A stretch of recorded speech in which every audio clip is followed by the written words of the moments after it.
I saw a police officer, and this is an analogy we used about getting that confirmation, true confirmation to know it's time to be safe. Doesn't matter how long it's been and you've not felt safe, as soon as you feel safe, pain can change.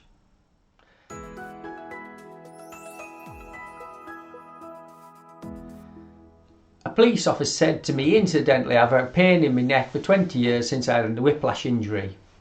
So I always get problems with my neck. And he turned and it hurt, and he kind of moved and it hurt. And that's my neck because I had a whiplash 20 years ago. So he has a belief system that the degeneration or the damage that he suffered has caused his pain. He sat there with his top off and he has 2 tattoos. So I said, do tattoos hurt? He went, no. I said, so is it possible you could have damage in your body and no pain? He went, well, yeah, absolutely. Now you can't have it both ways. You can't have damage that hurts and damage that doesn't hurt, historical damage. And if you do, it can't be the damage. Because if the presence of damage, historical damage, means you always have pain, then the tattoos will still hurt. And yeah, it gets that. But why does my neck hurt? Well, why doesn't your arm hurt? He said, well, I knew what I was getting. I asked for it. I was calm at the time. I experienced the pain. And yeah, I was quite calm afterwards. I said, you know the name of the person who did it. You researched it. You researched them. The designs are lovely and you had a good think about it. It has some meaning. You want it to be right. Yeah, absolutely. So with a pain in your neck from the car crash 20 years ago, it probably wasn't your fault. And it was some idiot who crashed into you. There's a police officer. He said, yeah, and then it bothered you for a while, but you probably cracked on. Yeah, you probably had some treatment that didn't fix it, yeah. And you were left to believe that you had to live with it, more or less, yeah. So he's left with some uncertainty about one pain and not about the other. Both are historical areas of damage. One on the inside, one on the outside. One you can see and kind of visually get the information, which can calm the brain and the body. And the other one which you can't. You only get an imagery on an MRI scan or an X-ray, or you're getting explanations of that imagery from a doctor or a physio or a nurse or a medical practitioner who might not understand or understood at the time the elements relating to pain, and just leave him with a bit of fear and a bit of frustration that this thing happened that he's left to live with. Now, I'm telling him he can change that, and we've got to challenge the belief system for that to be an open. Oh no, that's not going to happen. If someone's saying that, and absolutely not, they won't even let you come near them. If it's, yeah, I get it, historical pain there and historical pain here, well, if it's due to the damage, they both should hurt. It's the emotional charge present with it, the fears and frustrations and the behaviours in the presence of those emotions that drive the pain. So I said to him, think about if you went to somebody whose house was burgled. Try and think of an analogy related to the person's profession, and you said to that person, if they've been burgled, broken entry into a window or a door or something like that, and you just had a cursory look around the house and said, yeah, it's happened and you'll be okay though, but never checked all the windows, never checked all the doors. The person's going, do you think I'll be okay again? And well, you might be, but these things could happen again. And the burglars are all over the place. There's a good chance it might happen again, and now what you can do about it. Do you think that person in that house would be able to settle down again?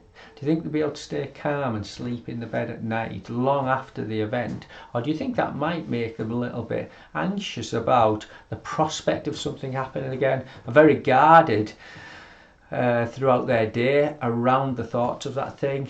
He went, yeah. I said, if you went round the house and checked every window and checked every lock and replaced what you could, but made good of things that weren't changeable, but they were secure, would that have a different effect? He said, well, absolutely.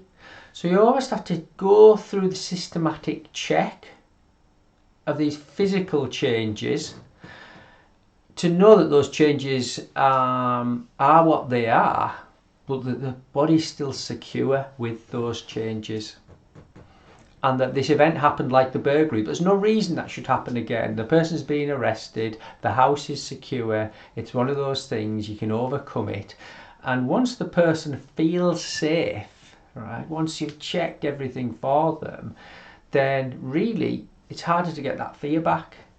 You know, if the person said, "Oh, I wonder if they'll break in again." No, actually, the windows are fine. Yeah, but the house is old. Yeah, but the window's secure. Bit of paint, rust or on the handles, but it works fine. Yeah, but what about the policeman's checked. So the thoughts might pop up. The person has the ability to regulate their own anxiety around it because everything's been checked. So it isn't so important that you are examined by somebody who understands, yes, the structural elements of pain and the components, parts and movements of those areas, but the emotional aspects too. And if you haven't had that, go and get it. Find someone who understands pain from a physical perspective and a psychological perspective and an emotional perspective. Get examined, get every window checked following the burglary, so you can accept what's happened, acknowledge it's happened, detach yourself from the emotions of the time if it's over, and start to move through those emotions as they fade or pop up, but you're consistent with the behaviours of safety, with the words, with the way you breathe, with the way you move, how you express the emotions consistently, so that the little pop-ups of emotional feelings or pain that present in the physical realm start to fade. Just like that reassurance you gave a child or received as a child, if you were lucky enough to get that really calm message in the presence of pain, your pain disappeared long before the tissue healed. And long after the tissue had healed and left with some damage, those scars no longer hurt.